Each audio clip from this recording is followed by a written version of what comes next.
हाँ जी गाइस, क्या हाल है। ओके, तो क्वेश्चन 1 फ्रॉम वेरिएंट 2। अच्छा सवाल था। इसको थोड़ा सुकून से करते हैं।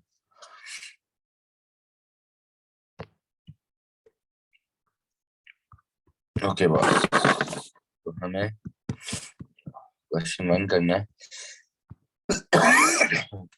तो ये आपको एक ट्रायल बैलेंस बेटा दिया होगा और इसमें कुछ एडजस्टमेंट्स हैं। और हमारा मेन भी मकसद ये है कि हमें इसकी इनकम स्टेटमेंट बनानी है। अच्छा, ऊपर 3 जीरो कॉमन है तो हम 3 जीरो हम भी कॉमन लेंगे। मतलब इनकम स्टेटमेंट बनाने के लिए देखो, पहली चीज चाहिए होती है रेवेन्यू। अब रेवेन्यू तो एग्जामिनर ने हमें बताया है कि भाई 923 है शायद। ये देख रहे हो, रेवेन्यू का मसला नहीं है, ये फ्री मार्क्स दे रहा है हमें वो।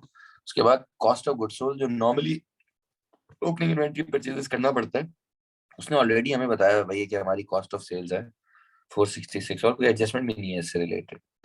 ठीक है, आप क्वेश्चन को देखोगे तो आपको पता चल जाएगा। तो आपका जो ग्रॉस प्रॉफिट है तो 457 आ जाता है। लेकिन अभी एडमिन और डिस्ट्रीब्यूशन को आपको वर्कआउट करना पड़ेगा। मतलब जो डिस्ट्रीब्यूशन कॉस्ट है उसने वैसे तो 63 दी हुई है, अगर आप यहाँ देखो तो ये 63 दी हुई है, और एडमिनिस्ट्रेटिव कॉस्ट 171 दी हुई है। तो अगर मैं इसको इधर पहले लिख दूं ताकि मैं जो इसमें प्लस माइनस करना हो वो कर सकूं। तो देखो, जो पहली एडजस्टमेंट है वो कह रहा है एडमिनिस्ट्रेशन में इंश्योरेंस शामिल है फॉर 4 मंथ्स एंडेड जनवरी।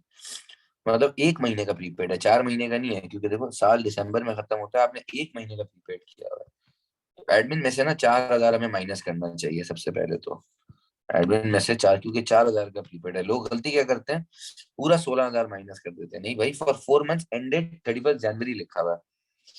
अच्छा, फिर कह रहे डेप्रिसिएशन जो है नॉन करंट एसेट की रिड्यूसिंग बैलेंस में चार्ज करनी है, और 80% डिस्ट्रीब्यूशन में, 20% डिस्ट्रीब्यूशन में, 80% एडमिन में। तो डेप्रिसिएशन जो हमारी है वो ये 1140 माइनस 140 होगा, राइट। 1140 माइनस 140, क्योंकि यही हमारे एसेट्स हैं। तो 1,000 आती है डेप्रिसिएशन। उसका 25% अगर आप लोगे तो दैट इज 250। मतलब 1,000 का 25% is your depreciation, which is 250। इसका 80% एडमिन में जाना है, मतलब 200 एडमिन में जाना है, राइट। और 50 जो है वो डिस्ट्रीब्यूशन में जाना है। तो डिस्ट्रीब्यूशन में तो और कोई एडजस्टमेंट है नहीं। एडमिन के अंदर बस एक और एडजस्टमेंट है। आई थिंक वो कह रहा है 3,000 का बैड डेट भी राइट ऑफ करना है, तो वो भी यहाँ पे राइट ऑफ कर देते हैं। तो एडमिन की आपकी वैल्यू आ जाएगी 370। तो मैं ये कहना चाह रहा हूँ, यहाँ से एक तो 370 माइनस होगा, फिर यहाँ से 113 माइनस होगा। ये आपका एडमिन है, ये डिस्ट्रीब्यूशन कॉस्ट है। तो ये आपके पास ऑपरेटिंग प्रॉफिट या प्रॉफिट फ्रॉम ऑपरेशन आता है। जो नेगेटिव आ रहा है तो लॉस फ्रॉम ऑपरेशन भी बोल सकते हो उसको। ये 26 है। अब इसमें से फाइनेंस कॉस्ट माइनस करनी है। फाइनेंस कॉस्ट इस चैप्टर में काफी मुश्किल होती है निकालना। तो देखिए, नॉर्मल सवाल हो ना तो उसमें तो हम अगर कोई एडजस्टमेंट नहीं दी हुई हो, कुछ भी नहीं दिया हो, तो हम सिंपली 250 का 8% करेंगे और हमारे पास फाइनेंस कॉस्ट आ जाएगी। लेकिन उसने आपको ये बोला है कि debenture interest was outstanding for the second half of the year, that actor issued additional debentures of 50,000 on 1 अक्टूबर। तो वो कह रहा है कि जो डिबेंचर का इंटरेस्ट है वो सेकंड हाफ के लिए अनपेड है। मतलब सेकंड हाफ में आपने डिबेंचर का इंटरेस्ट नहीं पे किया हुआ। देखो, जो आपने पे किया हुआ है वो 8 है, 8 तो आपने पे किया हुआ है, ठीक है। लेकिन सेकंड हाफ का आपने पे नहीं किया। तो दैट मींस, देखो, अगर आप 250 का 250 का नहीं, आपको 250 में से ना दो ब्रांचेस निकालनी पड़ेंगी। एक 50 जो नए डिबेंचर्स हैं, और एक 200 जो पुराने डिबेंचर्स हैं। इनका हमने आधा पे करना है अभी भी। मतलब इनका हमने 8 अभी भी पे करना है, और इनका सिर्फ 3 मंथ्स का पे करना होगा, जो बनेगा 1। तो this is your owing. We have to pay 1 on the 50,000 debentures, we have to pay 8 on the 200,000 debentures, and we have already paid 8. तो दैट मीन्स हमारा टोटल जो इंटरेस्ट होना चाहिए वो होना चाहिए 17। या सिंपली मैं ये भी बोल सकता हूँ 200 का 8% है, विच इज 16, और 50 का 8% का 3/12 है, विच इज 1। तो 17,000 का हमारा इंटरेस्ट अभी भी देना बाकी है। तो हमारा जो लॉस फॉर द ईयर आएगा वो 43 आएगा। फिर वो कह रहा है अच्छा, अब ये भी वही चीज है जो एक नवंबर 2021 के पेपर 1 में क्वेश्चन था, जिसमें राइट्स इशू हो गया था, बोनस इशू भी हो गया था, और आपको ओपनिंग वैल्यू निकालनी थी।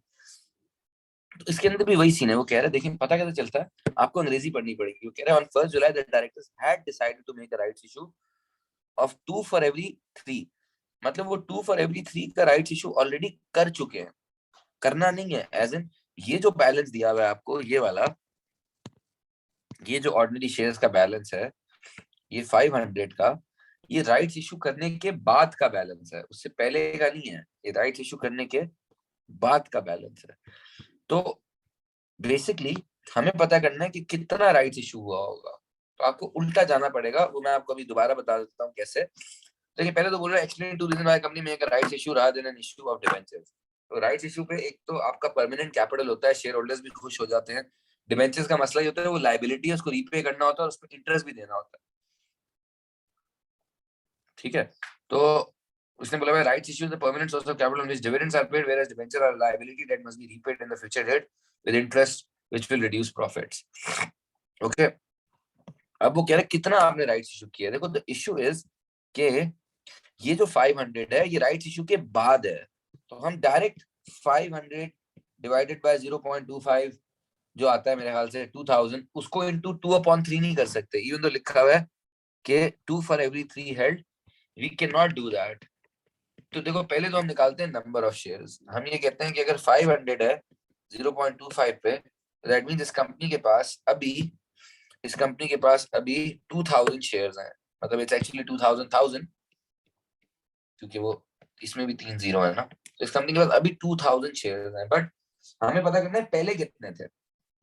तो देखो ये जो शेयर्स हैं ये राइट इशू करने के बाद है। अगर हम ओरिजिनल वैल्यू को x लें, it's basically x plus 2/3 of x equals to 2 lakh. x plus 2/3 of x equals to 2 lakh. आपको पता करना पड़ेगा कि किस चीज में हम उसका 2/3 अगर ऐड करें तो आंसर 20 लाख आता है। तो कैसे करेंगे, किस चीज में उसका हम ऐड करें तो आंसर 2 लाख आता है। तो मेरे ख्याल से यहाँ पे जब आप x के लिए सॉल्व करोगे तो x का आंसर आएगा 12 लाख। 12 लाख में जब आप उसका 2/3 ऐड करोगे विच इज 8 लाख, तो आ जाएगा 2 लाख। आप अगर x के लिए सॉल्व कर लो, या आप दूसरा ये बोल सकते हो, देखो 2 फॉर एवरी 3 है ना, तो दैट मीन्स बेटा जिसके पास भी 3 शेयर्स थे उसके पास अब 5 शेयर्स हो गए होंगे। जिसके पास भी 3 शेयर्स थे उसके पास अब 5 शेयर्स हो गए होंगे, राइट। तो हम पता करना चाह रहे हैं कि 3 कितने हैं। ये 20 लाख जो है वो 5 है, क्योंकि ये 2 शेयर्स मिलने के बाद है। हम पता करना चाह रहे हैं 3 कितना है, तो आपके पास आंसर आएगा 12 lakh. But that doesn't mean हमने 12 लाख शेयर्स इशू किए हैं। हमने शेयर्स इशू किए 8 लाख, बिकॉज 12 लाख पहले से थे और 20 लाख अब हो गए, तो 8 lakh shares are issued. At what price, because he is asking you the amount. So the price was 0.3. So the 8 lakh shares are issued at 0.3. So the amount raised is 240,000.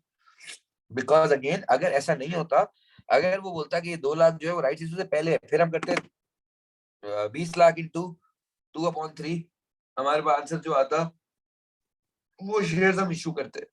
But अभी you are going reverse, इस वजह से। जैसे कि मैं कहना ये चाह रहा हूँ कि जो आपके पास ये 500 है ना, वो ये नहीं है 500।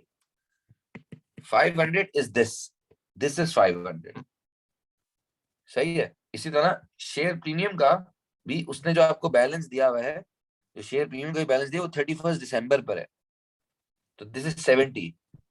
Can you see this is 70।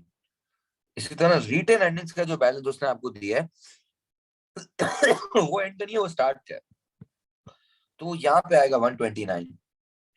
ठीक है, और हम क्योंकि हमें पता है कि इन्होंने एक राइट इशू किया है, तो बेसिकली बेटा जो राइट इशू हुआ है उसमें हमने 200,000 का कैपिटल इशू किया है। क्योंकि देखो ये जो 8 लाख शेयर हमने इशू किए 0.3 पे, इनका ओरिजिनल वैल्यू तो 8 लाख इंटू 0.25 होता है ना, 200, बाकी 40 तो प्रीमियम है।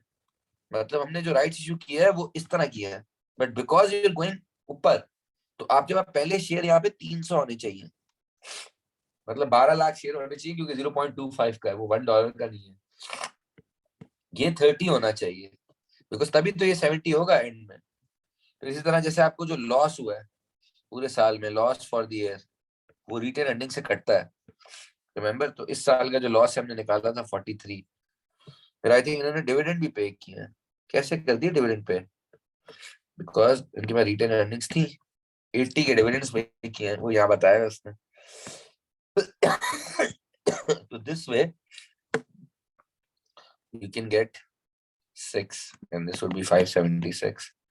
और ये सारी वैल्यूज तो आप निकाल ही सकते हो। तो वो कह रहा है कि क्रेडिट कंट्रोल जो है ना वो कंपनी का खराब है, एंड वो लिक्विडिटी बढ़ाना चाह रहे हैं। तो वो कह रहे हैं 5% डिस्काउंट कस्टमर्स को दो। All invoices of more than 2000 by two ratios which can be used to assess the liquidity: current ratio, liquid asset test ratio। हाँ जी, तो वो 5% डिस्काउंट दें या नहीं दें? आप बताओ, लॉस में तो जा रहा है बिजनेस, बैंक में पैसे हैं इनके। मेरे ख्याल से कैश फ्लो तो बढ़ेगा, क्योंकि कस्टमर जल्दी पैसे देंगे आपको, पैसे जल्दी मिलेंगे, लेकिन डिस्काउंट देना पड़ेगा तो आपकी प्रॉफिट ऑलरेडी लॉस है तो आपको और लॉस होगा। रिकवरेबल डेट्स, मतलब बैड डेट के चांसेस कम हो जाएंगे। ऐसा भी हो सकता है आपको लार्ज ऑर्डर्स मिलना शुरू हो जाए अगर आप बड़े ऑर्डर्स पर डिस्काउंट दे रहे हो, लेकिन आपके पास जो एक्चुअल पैसा आएगा वो कम आएगा, क्योंकि आपने डिस्काउंट दे दिया होगा, बट जल्दी आ जाएगा। तो माय एडवाइस वुड बी, दे दो यार, डिस्काउंट दे दो, क्या है? नहीं, लेकिन ऑलरेडी लॉस हो रहा है। तो डिपेंड करता है इनके, मतलब we don't have enough information. अगर हमारे पास वो रेशियोज होते तो फिर हम कर सकते होते। ठीक है जी।